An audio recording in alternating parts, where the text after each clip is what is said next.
Who told Moses that he was a Hebrew? That he was an Israelite?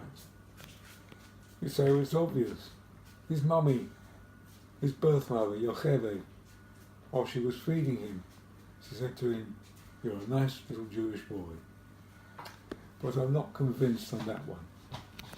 But imagine if Lady Sybil went from Downton Abbey to the East End of London and found herself a child of the slums, 2 years old, brought him back to Downton Abbey, gave him the education of an aristocrat, Eton, Oxford, Sandhurst, so that he grew up thinking and believing he's an aristocrat.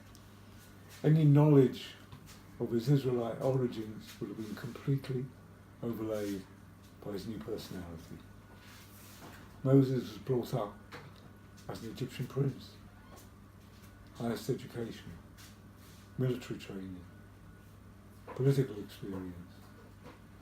If he had known at the age of 2 he was an Israelite, by the time he reached adult life, that had been overlaid by his personality as an Egyptian prince. So who told Moses he was a Hebrew? I think there's one obvious candidate. The Egyptian princess who found him. After all, what's her first words? Hinei yaldei ha'ivrim zeh. This is one of the Hebrew children. She recognized them. Which of course is amazing. Because if she knew he was a Hebrew, why didn't she drown him? She should have said to her handmaidens, "Don't bring him out, shove him under." And yet she defies her father's decree, brings him home to the palace, if you please, under her father's nose. Why did she do that? Well, she was, no doubt, a pious Egyptian, and therefore she believed that this child must have a special destiny. The Nile has brought him to me, the one person who has the power and authority to fulfill that destiny. Therefore I will do as the Nile wishes. She took him home. But how did she protect him from Pharaoh and his court? Because everybody knows he's Israelite. I think the answer is in the name she gave him. Vatikra Shemo Moshe. She called his name Moshe, Kimen Amayim Mishitihu, because I drew him up out of the waters. But the word Moshe is a very difficult one, it's rare. Not only that, I don't think that the princess of Egypt spoke the language of the slaves. She didn't speak Hebrew. She spoke Egyptian. And in Egyptian, the word mashul means a son, S-O-N. So by Tikrat Shemo Moshe, she called his name Mashul, son, Kimen Amayim Mishitihu, because I have obtained a son from the Nile. He is a gift of the Nile God. And once she said that, Moses becomes sacrosanct. No one, not even Pharaoh, will lay a finger upon him, because no one wanted to offend the Nile, which was the lifeblood of Egypt. And so the daughter of Pharaoh saves and trains the greatest leader of the Jewish people. And we don't even know her name.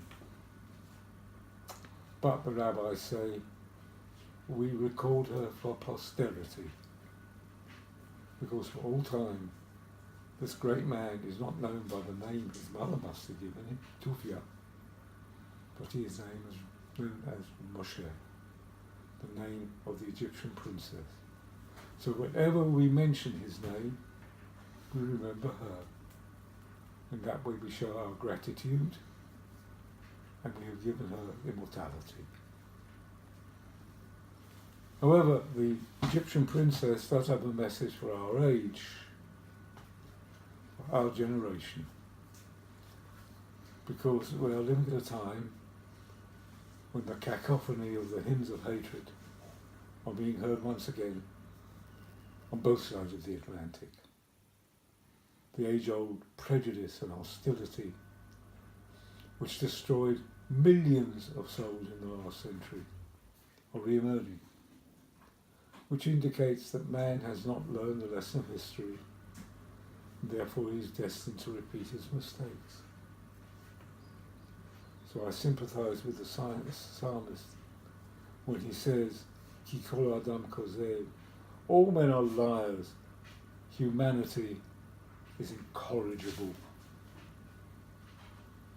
But it's at that point I remember the Egyptian princess showed kindness and love.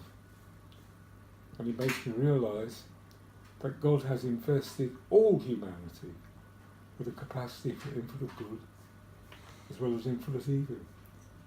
And we see this from our history. In our darkest moments, there were pagans, there were Jews prepared to save Jews. Even in the darkest moments of Nazi Germany, there were Germans who saved Jewish lives.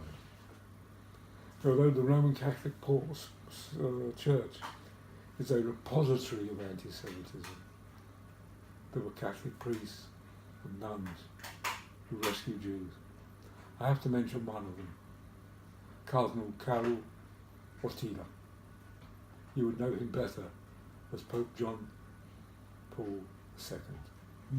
He saved Jews. And you see it among your neighbours. How many of your neighbours are kind, decent, honest, will do you a favour? God has invested all mankind with a capacity for infinite good. And since God hasn't given up hope in man, neither should we.